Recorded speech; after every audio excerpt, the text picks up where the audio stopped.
नमस्कार दोस्तों, यह प्रागैतिहासिक काल का मेरा नोट है और बहुत ही महत्वपूर्ण नोट है। अगर आप कला की तैयारी कर रहे हैं, टीजीटी, पीजीटी, डीएसएसबी या आने वाली बीपीएससी टीआरई 4 या केवीएस की, उसके लिए बहुत ही महत्वपूर्ण है। और मैं चाहता हूं कि अगर आपका जो 2022 टीजीटी में अगर न हुआ हो और मेंस का पेपर अभी तो दिया गया, अगर सही नहीं हुआ हो तो आप आने वाली वैकेंसी के लिए लगे रहें और तब तक लगे रहें जब तक आप सफल न हो। तो इस भावना से आप पढ़ें, क्योंकि टीचिंग लाइन में बहुत समय बर्बाद करने के बाद हमें सफलता मिलती है। तो यह नोट्स है, बहुत ही महत्वपूर्ण नोट्स है। हम इससे अपने आने वाले एग्ज़ाम की तैयारी करेंगे और आप देखेंगे अगर आपने तैयारी किया हो तो आप जो भी क्वेश्चन प्रागैतिहासिक काल से संबंधित एग्ज़ाम में देखिए, वो सारे पॉइंट यहाँ पर मिलेंगे और आने वाले परीक्षा में भी यहाँ से क्वेश्चन ज़रूर फंसेंगे। तो हम अब इसको पढ़ना शुरू करते हैं हम लोग। पहले तो आदिकाल की चित्रकला, जिसके प्रागैतिहासिक काल भी कहते हैं। तो प्रागैतिहासिक युग या पाषाण युगीन कला को 3 भागों में किसने बांटा या विभाजित किया? तो थॉमसन, 2 नाम आता है, एक थॉमसन दूसरा लुबोक। तो ये जो 1863 ईस्वी लिखा गया, यह लुबोक का है। तो ये लुबोक का है और थॉमसन ने भी प्रागैतिहासिक काल को 3 भागों में बांटा है। तो ये 3 भागों में आप लोगों को पता भी होगा कि प्रागैतिहासिक काल को 3 भागों में बांटा गया है, जिसका पहला नाम है पूर्व पाषाण युग, दूसरा मध्य पाषाण युग, तीसरा उत्तर पाषाण युग। लेकिन देखिए, सबसे इम्पॉर्टेंट चीज़ें इसमें क्या है कि पूर्व पाषाण युग, मध्य पाषाण युग या मध्य पाषाण काल, पूर्व पाषाण काल, उत्तर पाषाण काल के नाम से हम इतना रट्टा माले कि इतना पता है कि पूर्व पाषाण काल, मध्य पाषाण काल, उत्तर पाषाण काल। लेकिन सबसे इम्पॉर्टेंट चीज़ ये है कि पूर्व पाषाण काल को और कई नामों से जाना जाता है, वो याद करना ज़रूरी है।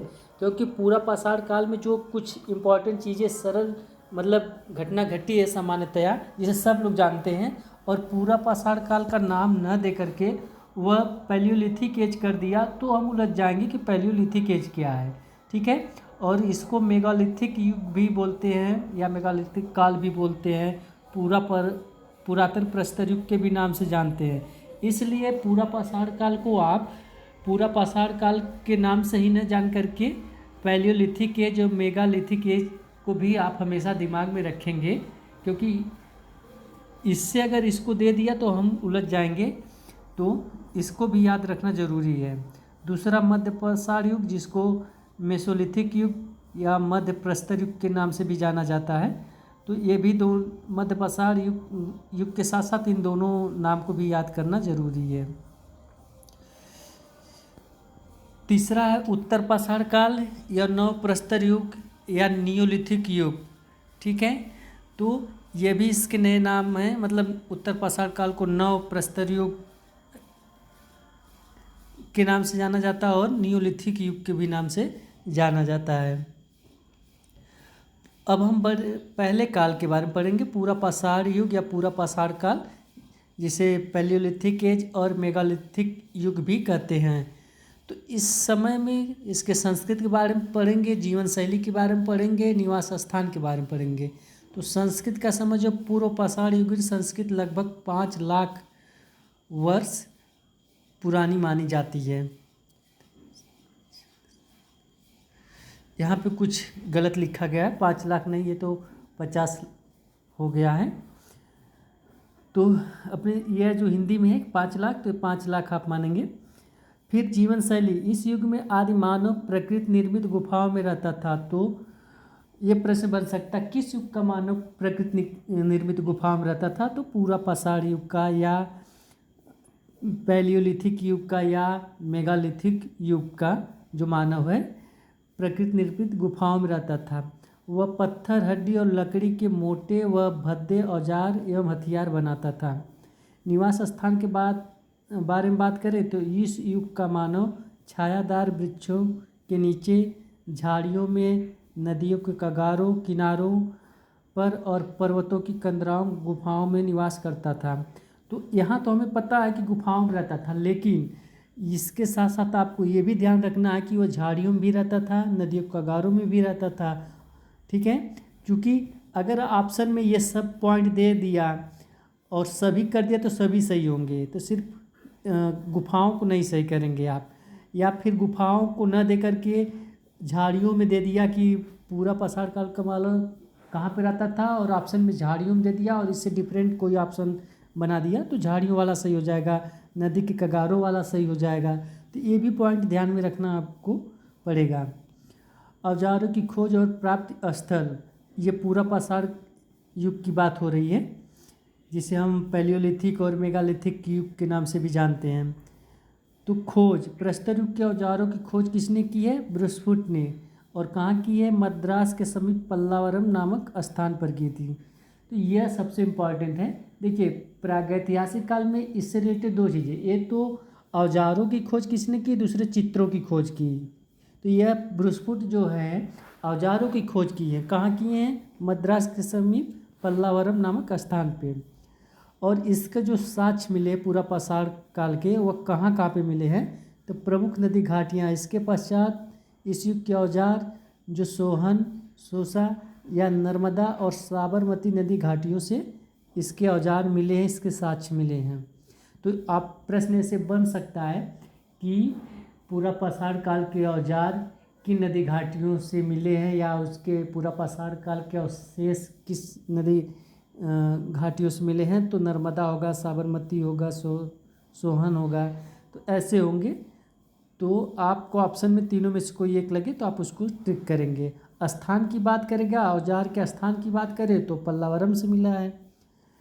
अन्य प्रमुख स्थान पूरा पाषाण काल का जो है साक्ष्य जो है अन्य अन्य राज्यों से मिले हैं, जिसमें से मद्रास है, उड़ीसा, हैदराबाद है, मध्य प्रदेश है, बिहार है, उत्तर प्रदेश, पंजाब है। क्षेत्रीय सीमा, पूरा पाषाण काल का क्षेत्रीय सीमा मतलब कहाँ तक उसका विस्तार था। तो पूर्व पाषाण युग का मानव दक्षिण भारत में चेन्नई, मद्रास के पास अंगोला, चिंगलपुट तथा कुडप्पा स्थल तक सीमित था। तो यह इसके स्थान थे पूरा पाषाण काल के मानव का। यहाँ पर उसके रहने का साक्ष्य मिला है। फिर इस युग का एक हथियार का है कि प्रस्तर युग के उपकरण हथियार किसके किसके बने हैं? तो पेबुल से बने सल्क, जिसको फ्लेक्स भी कहते हैं, गड़ासे को चापर कहते हैं, खुरचनी को स्क्रैपर बोलते हैं, वसुली को क्लीवर बोलते हैं, फलक को ब्लेड बोलते हैं। अगर हार्ड क्वेश्चन बनाया तो इसमें से एक ना एक रख सकता है कि खुरचनी को क्या बोलते थे पूरा पाषाण काल में, और गड़ासे को क्या बोलते थे, या गड़ासे, खुरचनी, वसूली, फ्लक्स का संबंध किस काल से है, किस युग से है। ठीक है, इस तरह क्वेश्चन बना सकता है।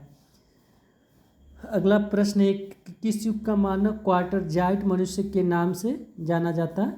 तो वह पूरा पाषाण काल के मानव। अब इसमें अगर ध्यान नहीं देंगे तो हम कंफ्यूज हो जाएंगे कि वह पूरा पाषाण काल का था या मध्य पाषाण काल का या उत्तर पाषाण काल का था, तो ये कन्फ्यूजन बन सकता है। तो पूरा पाषाण काल के मानव को क्वार्टर जाइट मानव के नाम से जाना जाता था। अब हम लोग पढ़ेंगे मध्य पाषाण काल के बारे में। मध्य पाषाण काल मेसोलिथिक युग। अन्य नाम, इसे संधिकाल या संक्रमण काल के नाम से भी जाना जाता है। तो किस प्रागैतिहासिक काल को संक्रमण काल या संधिकाल के नाम से जाना जाता है? तो मध्य पाषाण काल को। किस युग का मानव अपनी सहज अभिव्यक्ति के लिए निरंतर प्रयासरत रहा? तो मध्य पाषाण काल का मानव जो है अपनी सहज अभिव्यक्ति के लिए निरंतर प्रयासरत रहा। औजारों की विशेषता है, मध्य पाषाण काल के औजारों की विशेषता क्या है? इस युग के मानव ने अपने औजारों को और अधिक सुडौल और जामती रूप प्रदान किया, क्योंकि इसके पहले जो पूरा पाषाण काल की बात करें तो उस समय वह जो औजार थे भद्दे थे, और यह किया गया जामती नुकीला बनाना यहाँ पे शुरू कर दिया, जामती रूप देना शुरू कर दिया।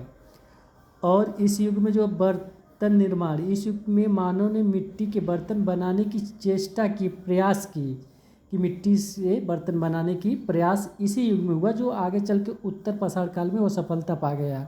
लेकिन शुरुआत मध्य पाषाण काल में हुआ है।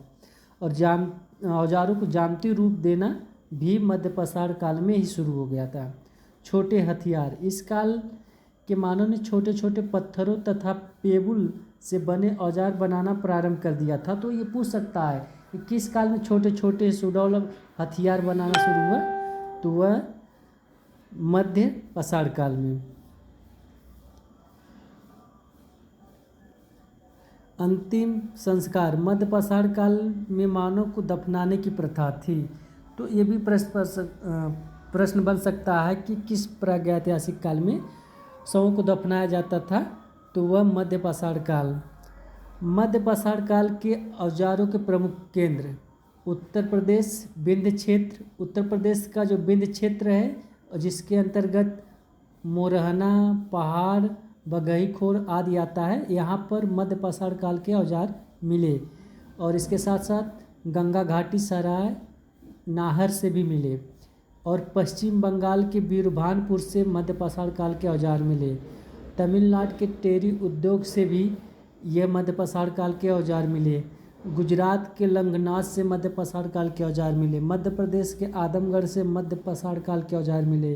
राजस्थान के बागोर या भीलवाड़ा जिला से भी मध्य पाषाण काल के औजार मिले। तो इसमें से पूछ सकता है, अगर हार्ड बना दिया, कि निम्नलिखित में से कौन सा स्थान मध्य पाषाण काल से संबंधित है, या निम्नलिखित में से किस स्थान से मध्य पाषाण काल के औजार मिले। तो यह आपको याद रखना जरूरी है, बहुत इंपॉर्टेंट ये नोट है और ये वीडियो बहुत ही इंपॉर्टेंट है। अगर आपने ये वीडियो तैयार कर लिया, अच्छे से पढ़ लिया, तो प्रागैतिहासिक काल से जो भी क्वेश्चन पूछेंगे, हार्ड से हार्ड या सिंपल से सिंपल, वह यहाँ से ज़रूर आपको मिलेंगे।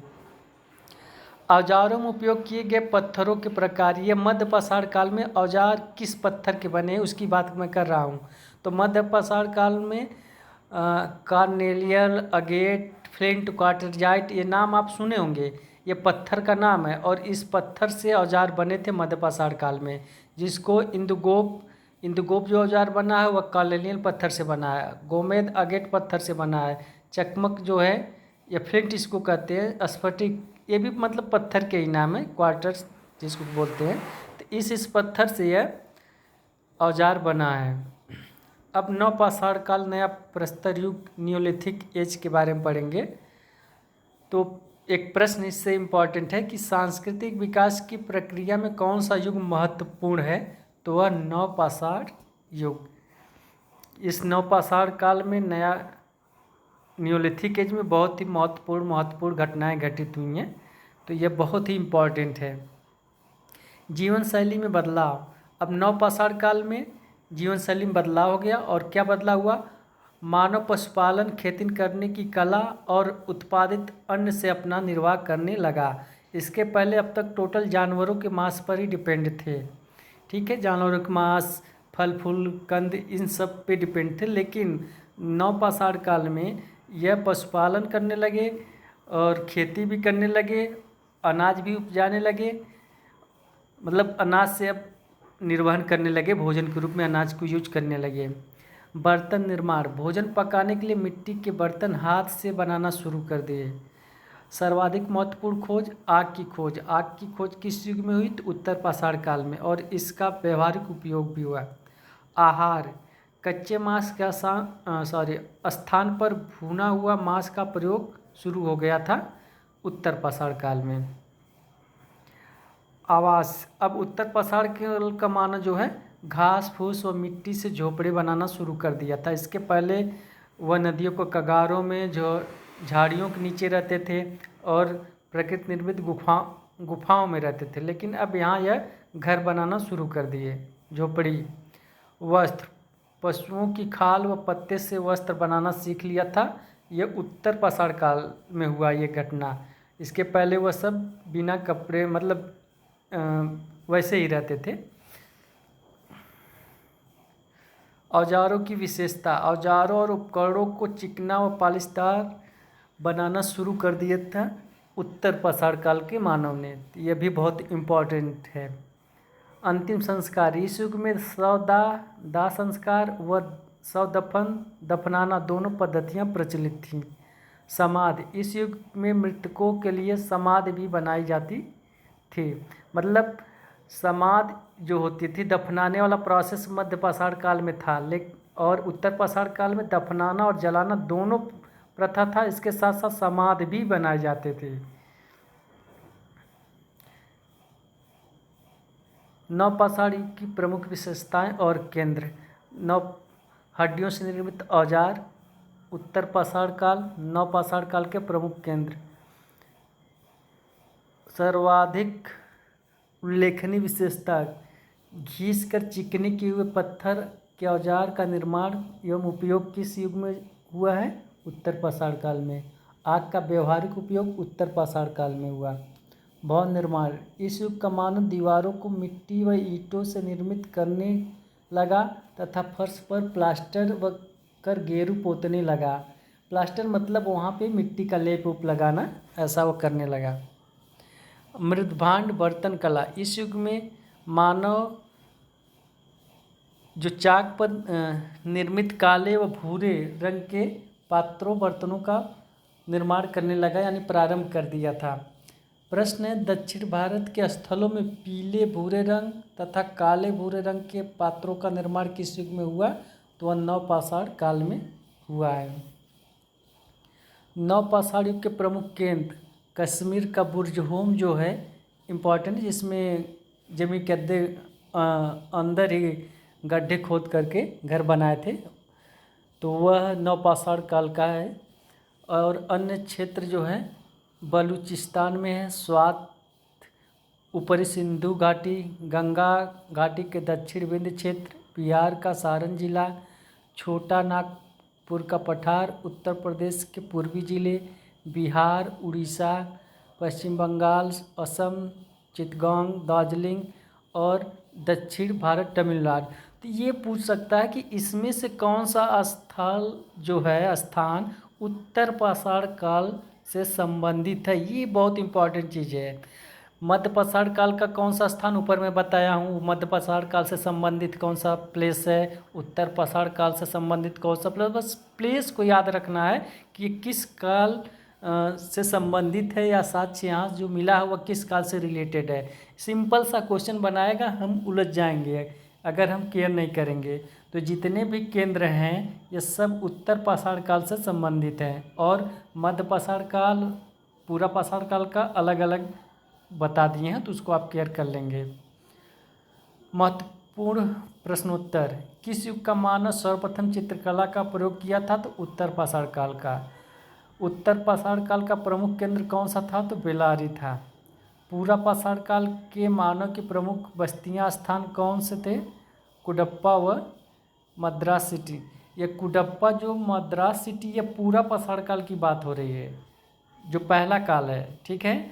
और ये जो बेलारी है उत्तर पाषाण काल, बाद वाले काल से रिलेटेड है, इसको आप ख्याल करेंगे।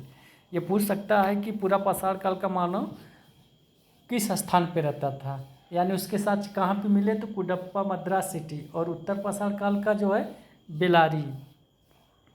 गोल यंत्र, नर्मदा नदी घाटी किस युग से संबंधित है? उत्तर पाषाण युग से। दरियाई घोड़ा के साक्ष्य किस युग से संबंधित है? ये भी उत्तर पाषाण काल से। और यह मिला कहाँ से? नर्मदा नदी घाटी से। पशुओं की अश्मभूत हड्डियाँ कहाँ से मिली? तो नर्मदा नदी घाटी से। और संबंध उसका कहाँ से है? उत्तर पाषाण काल से। हिरौजी के टुकड़े व शिल्प युक्त पत्थर किस युग से संबंधित है? तो उत्तर पाषाण काल से। नवपाषाण काल या उत्तर पाषाण काल चित्रों के प्रमुख केंद्र, वह देखिए स्थान था जहाँ से कुछ साक्ष्य मिला था, जिसके हम अभी बात किए थे। ये भी सब नवपाषाण काल के ही केंद्र हैं, अन्य क्षेत्र हैं अन्य।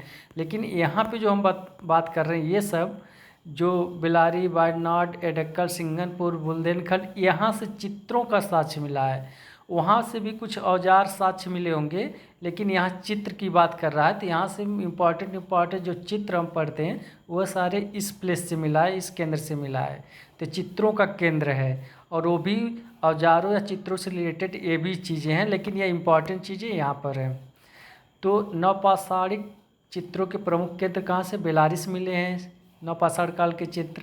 वायनाड एडक्कल से मिला है, सिंघनपुर, बुंदेलखंड, विंध्याचल, मिर्ज़ापुर, रामगढ़ या रायगढ़, हरनिहरन, विलासरंगम, बुडार परगना यहाँ से मिला है।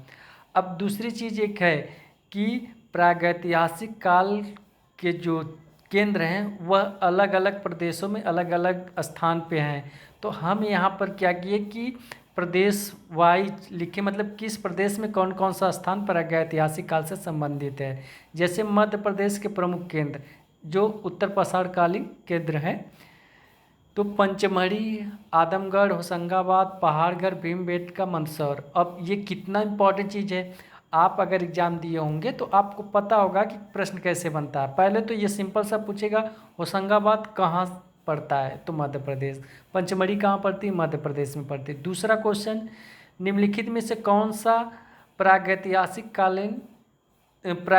काल से संबंधित स्थान है, तो इसमें से कोई एक होगा। और ऊपर भी जो है यहाँ पर, तो जितने भी प्लेस है उनको याद रखना जरूरी है कि कौन उत्तर पाषाण काल से संबंधित है या प्रागैतिहासिक काल से संबंधित पूछ सकता है, तो या डिफरेंट पूछ सकता है कि कौन इसमें से भिन्न है। तो आपको प्लेस केंद्र याद रखना बहुत ही ज़रूरी है। सिंपल क्वेश्चन फंस सकते हैं अगर आपको याद नहीं रहेगा तो यहाँ पे जो पंचमढ़ी, आदमगढ़, होशंगाबाद, पहाड़गढ़, भीमबेटका, मंदसौर है, ये उत्तर पाषाण काल के प्रमुख केंद्र जो मध्य प्रदेश में पड़ते हैं। तो यह इम्पॉर्टेंट है कि यह प्लेस जो है किस प्रदेश में पड़ता है, ऐसे क्वेश्चन पूछता है, तो ये आपको याद रखना जरूरी है। दूसरा, उत्तर प्रदेश के प्रमुख केंद्र जो मिर्ज़ापुर क्षेत्र है जहाँ पे बहुत सारी गुफाएं पाई गई, तो उसको याद रखना जरूरी है।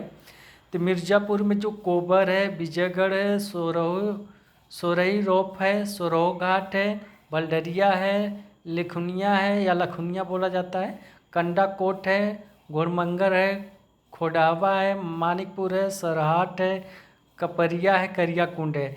यह सब उत्तर पाषाण काल के प्रमुख केंद्र हैं और यह सब उत्तर प्रदेश में है। उत्तर प्रदेश के मिर्ज़ापुर क्षेत्र से रिलेटेड हैं। या तो मिर्ज़ापुर देगा या फिर उत्तर प्रदेश कर देगा, या पूछेगा कि सोरोहाट किस प्रदेश में है तो उत्तर प्रदेश में, या भलडरिया किस प्रदेश में स्थित है उत्तर प्रदेश में। यह याद रखना बहुत जरूरी है। केंद्रों और स्थान को याद रखना जरूरी है कि कौन सा स्थान किस प्रदेश में, जहाँ से प्रागैतिहासिक कालीन या बोले तो उत्तर पाषाण कालीन चित्र प्राप्त हुए हैं। प्रमुख केंद्र, क्षेत्रीय केंद्र, जैसे बिहार के भी कुछ बिहार क्षेत्र से भी कुछ प्रागैतिहासिक कालीन चित्र मिले हैं या साक्ष्य मिले हैं। तो जो बिहार के प्रमुख केंद्र वो चक्रधरपुर है, सिंघनपुर है और शाहाबाद है। सिंघनपुर छत्तीसगढ़ वाला इम्पॉर्टेंट है, यहाँ पर भी दिया गया है। दक्षिण भारत के भी 2-3 केंद्र बहुत इम्पॉर्टेंट, जैसे रायचूर, कुपगल्लू, बेलारी और वसना गुड्डी जो बंगलौर में है। तो ये सब याद रखना जरूरी कि ये भी सब प्रागैतिहासिक काल या उत्तर पाषाण काल से संबंधित केंद्र हैं। राजस्थान का प्रमुख केंद्र है जहाँ से प्रागैतिहासिक कालीन या उत्तर पाषाण कालीन साक्ष्य मिले हैं। तो जैसे झालवाड़ है, दर्रा है, भरतपुर है, गागरोन है। तो ऐसे क्वेश्चन पूछ सकता है कि निम्नलिखित में से कौन सा केंद्र प्रागैतिहासिक कालीन केंद्र राजस्थान से संबंधित है, या गागरोन कहाँ पर, या झालवाड़ा कहाँ पर पड़ता है, या दर्रा कहाँ किस स्टेट में है। तो इस तरह क्वेश्चन पूछता और पूछ सकता है। अब कुछ और इम्पॉर्टेंट चीज़ें, इतिहासकार और महत्वपूर्ण पुस्तकें। तो प्रागैतिहासिक चित्रों का अनुशीलन मतलब अध्ययन करने वाले विद्वान जो Alan Houghton Brodrick, Stuart Piggott, D.H. Gordon, professor junior करके हैं, Theodore Adam, Shri F.R. Allchin तथा Shrimati Allchin, W. Anderson, Cockburn, C.A. सिल्वेराड, पंचानन मित्र। इन लोगों ने प्रागैतिहासिक कालीन चित्रों का अध्ययन किया है या औजारों का साक्ष्यों का अध्ययन किया है, खोजा है, पता लगाया है। तो यह 2 पुस्तकें बहुत इम्पॉर्टेंट है, कभी कभी एग्जाम में पूछी जाती हैं। तो प्री हिस्टोरिक पेंटिंग पुस्तक के लेखक हैं बॉड्रिक। ठीक, और 1998 में इसे लिखा है। दूसरा है प्री हिस्टोरिक इंडिया, इंडिया जो होगा पिगाट का होगा। तो यहाँ पे दोनों में थोड़ा सा डिफरेंट है, प्री हिस्टोरिक दोनों में है, लेकिन एक में पेंटिंग एक में इंडिया है। तो पेंटिंग वाला जो हो जाएगा बाड्रिक का और इंडिया वाला पिगाट का हो जाएगा। महत्वपूर्ण प्रश्न है, किस विद्वान ने भारत के प्रागैतिहासिक चित्रों को यूरोप तथा अमेरिका के बाद रखा? तो वह बाड्रिक महोदय ने जब अध्ययन किया तो उन्होंने भारत में जो प्रागैतिहासिक कालीन चित्र हैं इन्होंने यूरोप और अमेरिका में जो चित्र पाए गए, साक्ष्य पाए गए, उसके बाद इसे रखा है। अगला प्रश्न है, चरकमुख लिखा लेकिन यह ऋष्यमुख होगा। ऋष्यमुख पर्वत की खोज किसने की? श्री आलचिन और श्रीमती आलचिन करके है, यहाँ पे थोड़ा टाइप गलत हो गया है। आशित कुमार हल्दर ने किस गुफा को 3000 ईसा पूर्व माना? तो चक्रधरपुर गुफा, और ये कहाँ पर है? बिहार में। प्रश्न है, पंख पोशाक युक्त अनेक चित्र कहाँ से मिले हैं? मिर्जापुर से। याद रखिएगा, बहुत इंपॉर्टेंट, बहुत सिंपल क्वेश्चन, बहुत इंपॉर्टेंट है। मध्य प्रदेश के प्रमुख केंद्र पंचमढ़ी, जो हम ऊपर अभी पढ़े हैं कि मध्य प्रदेश में कौन कौन से केंद्र हैं प्रागैतिहासिक कालीन या उत्तर पाषाण काल से संबंधित, तो वह पंचमढ़ी बहुत बहुत ही इम्पॉर्टेंट है और इससे संबंधित क्वेश्चन पूछता है। तो पहले तो सिंपल सा पूछता है कि पंचमढ़ी कहाँ पर है, तो मध्य प्रदेश में। अब पंचमढ़ी की खोज किसने की? गुफा की खोज किसने की? चित्रों की खोज की किसने की? और इस पंचमढ़ी में कौन कौन से चित्र मिले हैं? सारे नोट्स यहाँ पर बना के रखे हैं। एक एक लाइन जो मैं लिखा हूँ यह इतना इम्पॉर्टेंट है कि आप इसकी कल्पना नहीं कर सकते। तो अब पंचमढ़ी गुफा की खोज किसने की? तो GR हंटर ने की। कब की? 1932 में। गुफा चित्रों की खोज किसने की? यानी पंचमढ़ी गुफा चित्रों की खोज किसने की? तो DH गार्डन 1936 में। दोनों इम्पॉर्टेंट हैं, दोनों पॉइंट, यानी इम्पॉर्टेंट क्या, जितने पॉइंट मैं लिखा हूँ वो सारे इम्पॉर्टेंट पॉइंट ही लिखा हूँ यहाँ पे। भौगोलिक स्थिति, पंचमढ़ी की भौगोलिक स्थिति के बारे में कि पंचमढ़ी जो है महादेव पर्वत श्रृंखला पर स्थित है, कितना इम्पॉर्टेंट है। तो आपको ये जितने भी पॉइंट दिख रहे हैं आप पढ़ेंगे तो आपको खुद एहसास होगा कि हाँ कितना इम्पोर्टेंट ये वीडियो या नोट्स है। मध्य प्रदेश के प्रमुख केंद्र पंचमढ़ी भाग 2, मतलब भाग 2 क्या है कि यहाँ ऊपर में पूरा नहीं हो गया तो नीचे अभी सारे उसके मैटर्स हैं, इसलिए भाग 2 यहाँ पे राइट हो गया है। पंचमढ़ी गुफा में कुल कितनी गुफाएँ हैं? तो 50 गुफाएँ हैं। ठीक, पंचमढ़ी क्षेत्र के चित्रों को प्रकाश में लाने का श्रेय किसको जाता है? DH गार्डन को जाता है। अच्छा, ऑप्शन में अगर GR हंटर और DH गार्डन नहीं, मतलब दोनों में से कोई एक होगा तो उसको आप सही कर देंगे, या आप क्वेश्चन को रीड करेंगे, केयर करेंगे कि गुफा की खोज कर रहा है या चित्रों की खोज कर रहा है। तो अगर इस तरह बोल रहा है तब तो आपको GR हंटर और DH गार्डन को याद रखना पड़ेगा। नहीं तो फिलहाल अगर सिर्फ इसी तरह पूछ दिया पंचमढ़ी से रिलेटेड या पंचमढ़ी खोज, तो आप अगर GR हंटर नहीं है तो DH गार्डन दिया तो उन्हीं को सही करेंगे, क्योंकि कुछ इससे रिलेटेड भी ऑप्शन जो सही होता है। गुफा की खोज DH गार्डन ने पंचमढ़ी में 25 या 15 गुफाओं की खोज की। जब इन्हें चित्रों की खोज किए DH गार्डन ने तो वहाँ पे 15 गुफाओं की खोज की है। यहाँ 25 लिखा है, बुक में 15 है। समय अवधि, ये सबसे इम्पॉर्टेंट चीज़ है कि पंचमढ़ी का समय अवधि क्या है। तो ये रीता प्रताप के बुक के अनुसार कि उसका समय जो है 9वीं से 10वीं शताब्दी माना जाता है। पंचमढ़ी के प्रमुख क्षेत्र स्थल इमली खो। अच्छा, जो पंचमढ़ी एक प्लेस का नाम, लेकिन उसके अंदर भी छोटी छोटी गुफाएं हैं, उनका अलग अलग नाम है और वहाँ से इम्पॉर्टेंट चित्र मिले हैं। तो पहले तो ये जो पंचमढ़ी की गुफाएं हैं तो उनको हमें याद रखना जरूर कि इमली खो कहाँ? पंचमढ़ी में ही है। भांडा दे गुफा या भांजा दे गुफा जो है ये भी पंचमढ़ी में है।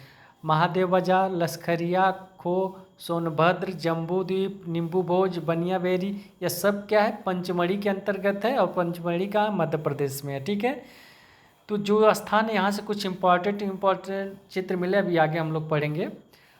एक इम्पॉर्टेंट चीज़ है कि पंचमढ़ी में 50 गुफाएं तो हैं, लेकिन पंचमढ़ी के चित्रों को कितने स्तर में बांटा गया है, कितने श्रेणियों में बांटा गया है, तो 3 श्रेणियों में बांटा गया। पहला श्रेणी क्या है, ये बहुत इंपॉर्टेंट है, सिंपल सा लाइन है और बहुत ही इंपॉर्टेंट है, इसको आप क्लियर करेंगे कि पंचमढ़ी के चित्रों को कितने स्तर में बांटा गया। तो वहाँ 50 नहीं लगाना, 3 लगाना है।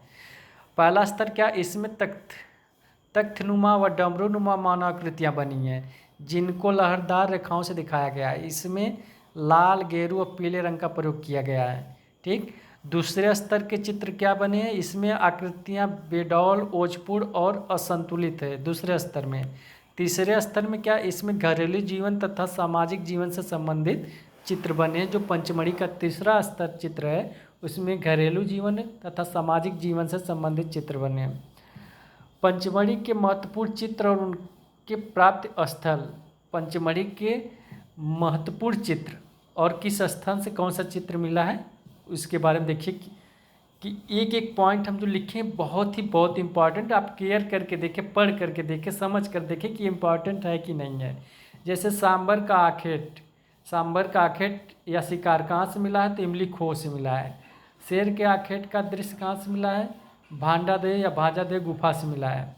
विशालकाय बकरी का चित्र कहाँ से मिला है, तो महादेव बाजार से मिला। तो ये सारे जो इमली खो है, भांडादेव है, महादेव है, सब पंचमढ़ी के अंतर्गत ही आते हैं। लेकिन विशेषकर अगर ऑप्शन में विशालकाय बकरी का चित्र कहाँ से मिला और ऑप्शन में पंचमढ़ी महादेव बाजार है दोनों, तो आप महादेव बाजार को लगाइएगा। ठीक है, अगर महादेव बाजार नहीं तब पंचमढ़ी को लगाइएगा, इसका केयर करिएगा। एक अन्य प्रमुख चित्र हैं पंचमढ़ी के, ये तो विशेष स्थान से जो चित्र मिले उसका स्तर दिया गया, लेकिन पंचमढ़ी का जो विशेष पंचमढ़ी क्षेत्र से जो मिला है कुछ सिंपल सा सामान्य चित्र और इम्पॉर्टेंट है, वो इस तरह है। सशस्त्र युद्ध दृश्य किस गुफा में बना, तो पंचमढ़ी गुफा में। नृत्यवादक का संबंध पंचमढ़ी से संबंधित है। शहद एकत्रित करते हुए मानव पंचमढ़ी से। घरेलू तथा सामाजिक जीवन का चित्रण पंचमढ़ी में हुआ है। आखेट के लिए प्रस्थान करते हुए पंचमढ़ी में चित्रित हुआ है। घुड़सवार योद्धा पंचमढ़ी में। वाद्य यंत्र को बजाते वादक पंचमढ़ी में। शस्त्रधारी सैनिक पंचमढ़ी में चित्रित है। बहुत इंपॉर्टेंट पॉइंट हैं, आप इग्नोर नहीं करेंगे। अगर आप तैयारी कर रहे हैं सच्चे से, अच्छे से या दिल से लगा करके तैयारी कर रहे हैं तो वीडियो को ज़रूर देखें, नोट्स बनाएं, अच्छे से आप पढ़ें। चित्रों की रंग योजना। चित्रों के रंग काले व सफ़ेद में बने हैं। आकृतियों को बाहर से लाल रंग की रेखाओं से आकृतिबद्ध किया गया है। पहाड़गढ़, ये भी मध्य प्रदेश में पड़ता है। इसके बारे में इम्पॉर्टेंट क्या चीज़ें हैं स्थित, ये ग्वालियर से 150 किलोमीटर दूर मुरैना जिले के निकट पहाड़गढ़ के पास स्थित है और इसका समय 10,000 ईसा पूर्व से 100 ईसा पूर्व तक है। दूसरा, पहाड़गढ़ किस नदी के किनारे से स्थित है, तो आसन नदी के तट पर स्थित है। मधुमक्खियों छत्ते का चित्र कहाँ से मिला है, तो पहाड़गढ़ से मिला है। और इसके अन्य प्रमुख चित्र, यह इम्पॉर्टेंट था इसलिए हेडलाइन बना दिया गया है। मानवकृतियाँ, घोड़े के साथ हाथी पर सवार योद्धा जो भालू और धनुष से युक्त है, चित्र कहाँ पर बना है, तो पहाड़गढ़ में बना है। पहाड़गढ़ कहाँ पर, मध्य प्रदेश। भीमबेटका, ये कहाँ पड़ता है, मध्य प्रदेश में पड़ता है। ठीक, भीमबेटका की खोज किसने की, तो उज्जैन विश्वविद्यालय के प्रोफेसर विष्णु श्रीधर वाकड़कर ने की। अगला पॉइंट है, भोपाल से 60 किलोमीटर दक्षिण में भीमबेटका नामक पहाड़ी पर स्थित है। तो भीमबेटका किस पहाड़ी पर स्थित है, तो भीमबेटका नामक पहाड़ी पर स्थित है। यह होशंगाबाद से, भीमबेटका की बात हो रही है कि भीमबेटका जो है यह होशंगाबाद से भोपाल की ओर जाने वाली रेल लाइन पर बरखेड़ा तथा उबैदुल्लागंज स्टेशन के मध्य स्थित है। तो इस तरह पूछ सकता है भीमबेटका किस रेलवे स्टेशन के पास स्थित है या बरखेड़ा उबैदुल्लागंज स्टेशन के मध्य कौन सी गुफा स्थित है, तो भीमबेटका। इस टाइप से बस पॉइंट को घुमा कर क्वेश्चन घुमा करके ही पूछेगा, इसी के बीच से ही क्वेश्चन सारे फंसेंगे आपका। समय जो है भीमबेटका गुफा का 30,000 ईसा पूर्व से लेकर के 10,000 ईसा पूर्व का है। भीमबेटका में गुफाओं की संख्या की बात करें तो यहाँ पर कुल 600 गुफाएं हैं, जिनमें से 275 गुफाओं में चित्र मिले हैं। और इस भीमबेटका को और अन्य नाम से कैसे जाना जाता है, जैसे चित्र संसार किसको जाना जाता है, भीमबेटका गुफा को।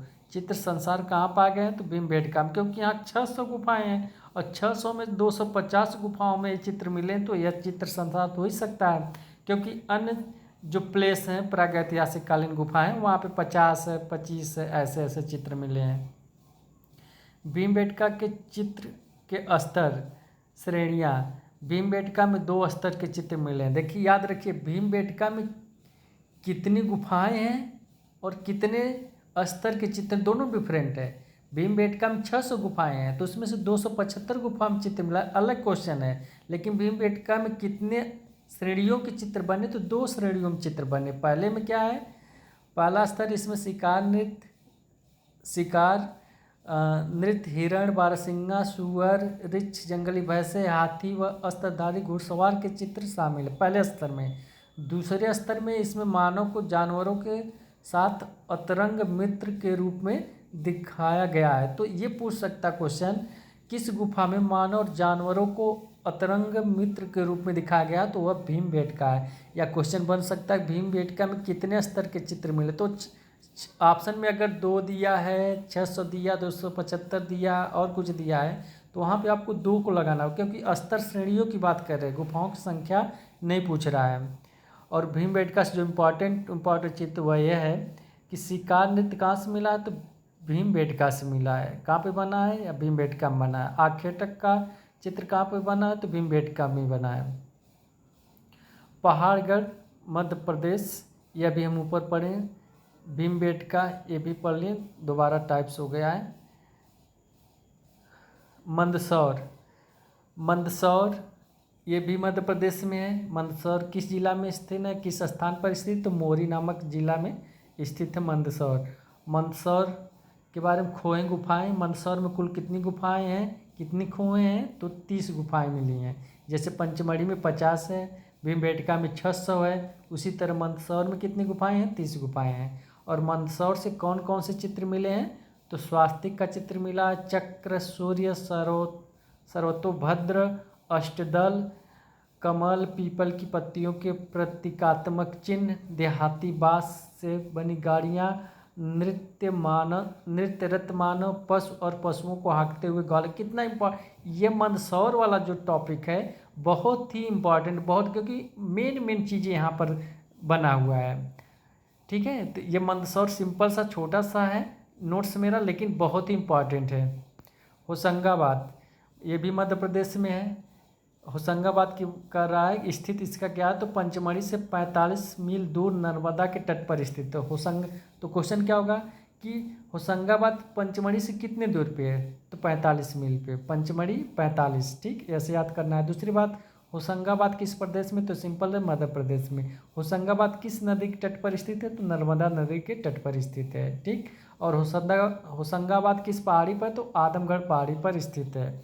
तो कभी कभी देखिए होशंगाबाद का नाम न देकर के पहाड़ आदमगढ़ पहाड़ी का बोलता है कि कौन सा चित्र आदमगढ़ पहाड़ी पर संबंधित है, ठीक है, ऐसे बोलता है।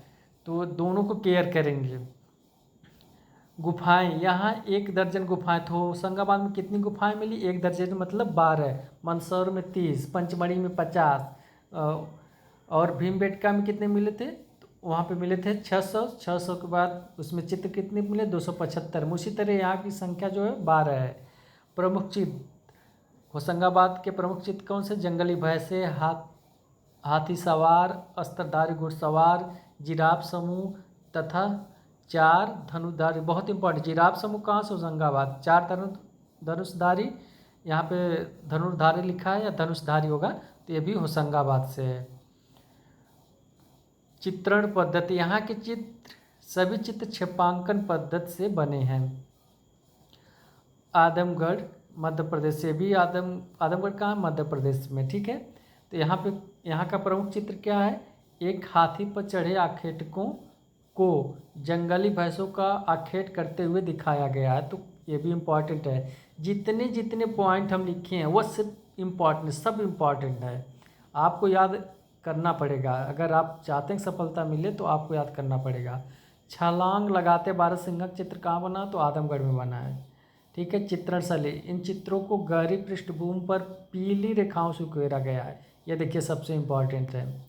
मध्य प्रदेश के अन्य ऐतिहासिक स्थान, ये देखिए कुछ अन्य है, अभी तो हम क्षेत्र वाइज लिखे थे। इम्पॉर्टेंट कुछ और भी हैं, इसको भी आपको केयर करना पड़ेगा। जैसे रायसेन है, रीवा है, पन्ना, छतरपुर है, कटनी है, सागर है, नरसिंहपुर है, बस्तर है, ग्वालियर है, चंबल घाटी, धर्मपुरी गुफा मंदिर, शिमला हिल्स, वरखेड़ा, रनौधी, संकेती और उदयगिरी और ग्वालियर से भी शिवपुरी का क्षेत्र, ये सब इम्पॉर्टेंट स्थान है जो मध्य प्रदेश में है। तो इसको लेकर कैसे पूछ सकता कि कौन सा प्लेस मध्य प्रदेश में है। रायगढ़, यह पहले मध्य प्रदेश का प्रमुख जनपद था, लेकिन वर्तमान में यह छत्तीसगढ़ में है। इसको आप देखेंगे बुक में मध्य प्रदेश दिया, लेकिन यह रियल में छत्तीसगढ़ में है, तो आप केयर करेंगे यहाँ पे।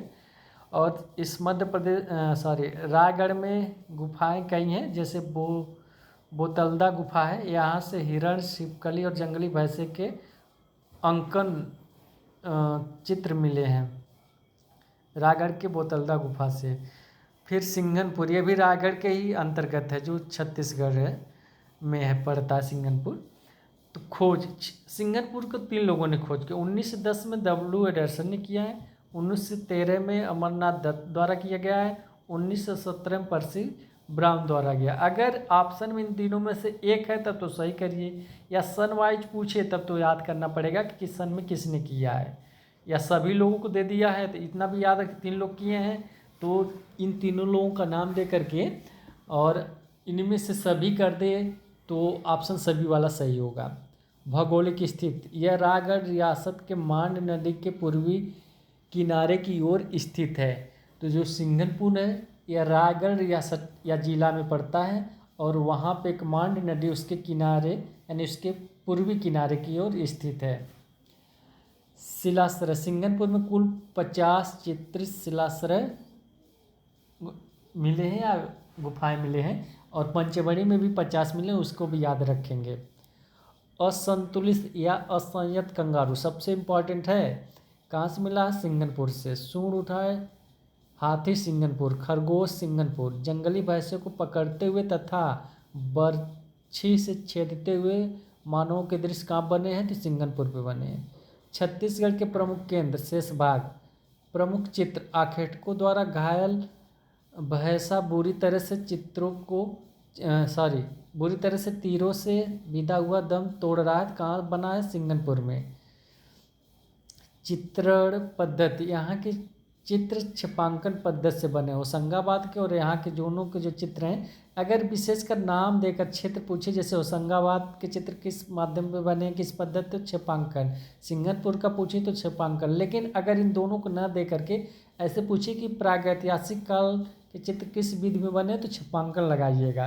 लेकिन स्थान दे विशेषकर तब तो आपको याद रखना पड़ेगा, होशंगाबाद और सिंघनपुर की बात दोनों को याद रखना पड़ेगा।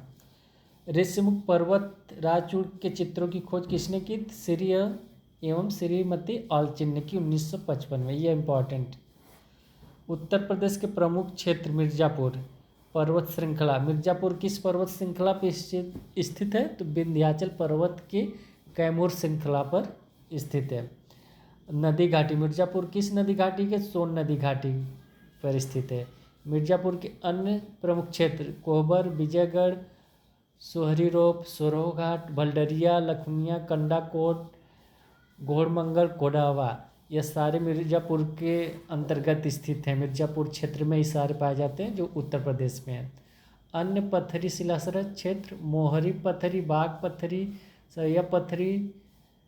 सहवैया पत्थरी और लकहट पत्थरी के भी चित्र मिले। ये भी एक क्षेत्र है जहाँ से चित्र मिले हैं, उत्तर प्रदेश का से संबंधित है। मिर्जापुर क्षेत्र के महत्वपूर्ण प्रश्न और चित्र, लाल पीले तथा सफ़ेद रंग से 3 आदमी कहाँ पर बने हैं? विजयगढ़ पे। लाल पीले तथा सफ़ेद रंग से 3 आदमी के चित्र कहाँ पर बने? तो विजयगढ़ से मिले हैं। इस बहुत इम्पोर्टेंट है पॉइंट। सरोहाट के चित्र, जो मिर्जापुर का सरोहाट गुफा है वहाँ पे कौन कौन से चित्र मिले, तो इसको याद रखना जरूरी है। शाही के आखेट शिकार के दृश्य कहाँ पर, सरोहाट। हाथ के छापे सरोहाट। सुअर के आखेट का दृश्य सरोहाट। अब मिर्ज़ापुर का जो एक और क्षेत्र है लखुनिया, वहाँ से कौन कौन से चित्र मिले हैं उसको याद करेंगे। पहले तो ये याद रखना कि लखुनिया किस नदी के तट पर स्थित है, तो गरई नदी के, और मिर्ज़ापुर किस नदी के तट पर, तो सोन नदी के, दोनों को समझिए आप। तो लखुनिया से पशु आखेट और हाथी का शिकार का दृश्य कहाँ से मिला है, लखुनिया से। दूसरा पॉइंट है, कुछ घुड़सवार पालतू हाथी की मदद से जंगली हाथी को पकड़ते हुए दर्शाया गया, तो कहाँ पर यह चित्र बना है, लखुनिया में बना है। घोड़मंगर क्षेत्र के चित्र, विजयगढ़ दुर्ग के समीप। गंडे का शिकार, गंडे का आखेट कहाँ मिला है, कहाँ पर बना है चित्र, तो घोड़मंगर से बना है। मानिकपुर, ये भी उत्तर प्रदेश का प्रागैतिहासिक कालीन स्थान है। मानिकपुर जो बांदा जिला में पड़ता है। तो मानिकपुर के प्रमुख स्थल जो सरहाट, कपरिया एवं करियाकुंड, तो ये मानिकपुर जो बांदा जिला में पड़ता है वहाँ पर यह स्थान है, गुफाएं हैं जहाँ से चित्र मिला है। तो प्रमुख चित्र और उनके प्राप्त स्थल, जैसे मानिकपुर का जो सरौहाट, यहाँ से कौन सा चित्र मिला, तो 3 अश्व और एक चोंचदार पुरुष का चित्र कहाँ बना है, तो सरौहाट से बना है, सुरोहाट पर बना है। दूसरा करियाकुंड से 12 सिंगा का पीछा करते हुए धनुधारियों का चित्र कहाँ बना, तो करियाकुंड पे। करियाकुंड कहाँ, मानिकपुर, और मानिकपुर कहाँ, उत्तर प्रदेश के बांदा जिला के अंतर्गत पड़ता है। सरौहाट, कपड़िया और करियाकुंड जो भी है, ये पूछ सकता है कि ये किस प्रदेश में स्थित, तो आपको याद रखना पड़ेगा कि उत्तर प्रदेश में है। पहिए रहित गाड़ी का चित्र कहाँ से मिला है, तो मालवा से मिला है। 3 डंडाधारी अश्वरोही घुड़सवार अपने अपने घोड़े की रास्ता में एक दिशा में पैदल चल रहे हैं, यह चित्र कहाँ बना है, तो मालवा में बना, मालवा से मिला है, या मालवा में चित्र बना इसका। प्रागैतिहासिक काल की सामान्य विशेषताएं, इसको याद रखना। पहले तो प्रमुख विषय क्या है, तो आखेट है। प्रागैतिहासिक काल का प्रमुख विषय क्या, आखेट है। चित्रों का आकार कैसा है, तो जामतेकार है, सरल रूप और जामती आकार में बने हैं चित्र, या बोले तो प्रतीकात्मक रूप में बने हैं। चित्रों के माध्यम से अभिव्यक्ति, जो प्रागैतिहासिक काल चित्र बने हैं वो उससे क्या दिखाना चाहते हैं, तो वह भय, साहस, धर्म आदि मानवीय भावों की अभिव्यक्ति अवश्य हुई है, चित्रों के माध्यम से की है। चित्र रचना में भावना, प्रेरणा, चित्र रचना से क्या प्रेरणा मिल रही है, क्या भावनाएं उनकी है, तो संवेग, अभिव्यक्ति की लालसा, विजय की कहानी, भय, जादू टोना, धर्म आदि को दिखाए हैं चित्रों के माध्यम से। कलाकारों की रेखाएं, प्रागैतिहासिक कालीन कलाकार की रेखाओं में जादुई भावनाओं की अभिव्यक्ति हुई है, बहुत इंपॉर्टेंट है। इसमें आनंद और मंत्रमुग्ध कर देने के समस्त गुण है प्रागैतिहासिक कालीन कलाकारों के रेखाओं में। धरातल और रंग योजना, तो प्रागैतिहासिक काल के धरातल कैसे हैं, जिस पर चित्र बना है, तो प्रायः खुदरी चट्टानों की दीवारों, गुफाओं के फर्श, छतों या भित्तियों पर चित्र बनाए गए हैं। रंग में लाल रंग, काला रंग, सफ़ेद रंग का प्रयोग किया गया है। रंगों का मिश्रण करने के लिए क्या करते थे, पशुओं की चर्बी मिलाते थे, और रंग कहाँ बनाते थे, पुट्ठों पे, जो आगे हम लोग पढ़ेंगे। कला तकनीक और उपकरण, आकृतियों का निर्माण, आकृतियों के निर्माण में सीधी, वक्र, आयताकार आदि ज्यामितीय रूपाकारों का प्रयोग किया गया है। ज्यामितीय आकारों का उद्देश्य, ज्यामितीय आकार क्यों वो बनाए हैं, उनका क्या कारण था कि चित्र ज्यामितीय आकार में बनाए, तो ज्यामितीय आकारों का प्रयोग प्रकृति के विभिन्न शक्तियों या जादू के विश्वासों को व्यक्त करने हेतु किया गया है। रंग घोलने का पात्र, रंग घोलने के लिए पशुओं के पुट्ठे की हड्डी, प्यालीनुमा भाग का प्रयोग किया जाता था। तुलिका, प्रागैतिहासिक काल तुलिका कैसे बनती थी, तो रेशेदार लकड़ी, बाँस व नरकुल को कूटकर ब्रश बनाया जाता था। सबसे महत्वपूर्ण बिंदु, त्वरित संकलन। देखिए ये कुछ कन्फ्यूजन वाला पॉइंट है, जिसको हम एक जगह रखें, उसको समझने की कोशिश करिएगा। जैसे एक देखिए अस्त्रधारी घुड़सवार, दूसरा शस्त्रधारी सैनिक है। अब इसी में कन्फ्यूज हो जाए, दोनों में अस्त्र शस्त्र की बात है, तो उतने से कन्फ्यूजन बन जाएगा। तो हम इसीलिए एक जगह रखे हैं कि अस्त्रधारी और शस्त्रधारी को डिफरेंट और कैसे याद कर सकते हैं। जैसे अस्त्रधारी घुड़सवार का चित्र कहाँ बना है, तो होशंगाबाद और भीमबेटका दोनों जगह बना है। तो एक लाइन कितना इंपॉर्टेंट है, अगर अस्त्रधारी घुड़सवार का चित्र कहाँ बना है, किस गुफा में बना है, अगर प्रश्न पूछ रहा है, और होशंगाबाद भीमबेटका दोनों, तो दोनों को सही करना पड़ेगा। अगर ऑप्शन में दोनों में से कोई एक है तो उसको आप सही करेंगे, चाहे होशंगाबाद दिया है तो उसको सही कर देंगे, अगर होशंगाबाद नहीं भीमबेटका दिया तो उसको सही कर देंगे। ठीक है। और शस्त्रधारी सैनिक का चित्र कहाँ बना, तो पंचमढ़ी में बना। अस्त्रधारी घुड़सवार और शस्त्रधारी सैनिक दोनों को याद करना जरूरी है, इसलिए हम एक जगह इसको रखे हैं। शिकार नृत्य या नृत्य रत मानव भीमबेटका में है। हाथी सवार का चित्र कहाँ बना है, होशंगाबाद में बना है। नृत्य रत मानव जो है मंदसौर में। यहाँ देखिए नृत्य रत मानव यहाँ पर लिखा है, ये गलत है। शिकार नृत्य की बात करें तो भीमबेटका, और नृत्य रत मानव जो मंदसौर में है। और यहाँ समझिए नृत्य रत मानव मंदसौर में, लेकिन नृत्य वादन का चित्र कहाँ पे बना, तो पंचमढ़ी में बना। ये याद रखने की ज़रूरत है, इसलिए हम 4 पॉइंट को एक जगह रखें। जो कन्फ्यूजन हम जब पढ़ते थे, तैयारी करते थे, तो ये कन्फ्यूजन करते थे, तो इसलिए हम सोचते हैं कि इसको एक जगह रखें ताकि आप लोग भी पढ़ें तो कन्फ्यूजन दूर हो जाए। अब प्रागैतिहासिक इतिहास और खोजें। भारत में सर्वप्रथम चित्रों की खोज किसने की, तो आर्चिबाल्ड कार्लाइल। कब किए हैं, तो 1867-68 ईस्वी में, तथा जॉन कॉकबर्न 1880 ईस्वी में किए। देखिए एक लाइन है सबसे इम्पोर्टेंट, पहले चित्रों की खोज की, तो इन दोनों नामों में से कोई एक हो तो उसको सही करना है। दूसरी बात, अगर सत्र की बात करें तो आर्चिबाल्ड कार्लाइल का जो सत्र है वह 1867 और 68 की बात है, और कॉकबर्न ने कब किया, तो 1880 में किया, तो बाद में किए भी, तो दोनों लोग इम्पॉर्टेंट हैं। प्रागैतिहासिक औजारों की खोज किसने की, तो ब्रुसफुट ने। देखिए हम पीछे भी समझाए थे कि एक चित्र की और औजारों की दोनों की बात बहुत कन्फ्यूजन वाली चीज़ें हैं, इसलिए हम सारे मेन पॉइंट को यहाँ पर रखे हैं जो कन्फ्यूजन को दूर करें। तो यहाँ ऊपर जो बात है पहले पॉइंट, तो चित्रों की बात है, ब्रुसफुट जो औजारों की खोज की है। प्रागैतिहासिक शब्द का सर्वप्रथम प्रयोग किसने किया, तो डेनियल विल्सन ने। कब किया है, 1851 ईस्वी में, और उनकी एक पुस्तक है archaeology and pre historic annuls of Scotland में किया है। प्रागैतिहासिक काल को कितने भाग 3 भागों में किसने बांटा है, तो सीजे थॉमसन और लुबोक। सीजे थॉमसन लुबोक में से कोई एक ऑप्शन होगा तो उसको आप सही करिएगा। प्रागैतिहासिक काल का प्रथम प्रमाण यह जो मिलता है 1879 ईस्वी में अल्तामिरा स्पेन की गुफा से, प्रथम प्रमाण वहीं से मिलता है। रंगों का प्रकार, खनिज रंग का प्रयोग किया गया, इसको याद रखने की जरूरत है कि प्रागैतिहासिक काल में किस रंग का प्रयोग हुआ है, तो खनिज रंग का प्रयोग हुआ है। और प्रागैतिहासिक काल के कलाकारों को क्या कहा जाता था, तो ओझा कहा जाता था। और ओझा मतलब तांत्रिक या जादुई विश्वास रखने वाला मानव। प्रमुख क्षेत्रीय केंद्र और उनकी भौगोलिक स्थिति, तो ये देखिए पूछ सकता है कि बिलास रंगम कहाँ पे है, तो ये तमिलनाडु में है। ये प्रागैतिहासिक काल से संबंधित है, दक्षिण भारत के प्रमुख केंद्र हैं। तो बिलास रंगम किस राज्य में, तो तमिलनाडु में। याद रखना बहुत जरूरी, बहुत इंपॉर्टेंट चीज़ है। बेलारी कहाँ पड़ती, कर्नाटक में। वायनाड एडक्कल कहाँ, केरल में है। तो जैसे मध्य प्रदेश का पूछ सकता है ना, पंचमढ़ी किस प्रदेश में पड़ता है, उसी तरह इसको भी पूछ सकता है कि बिलास रंगम किस प्रदेश में स्थित है।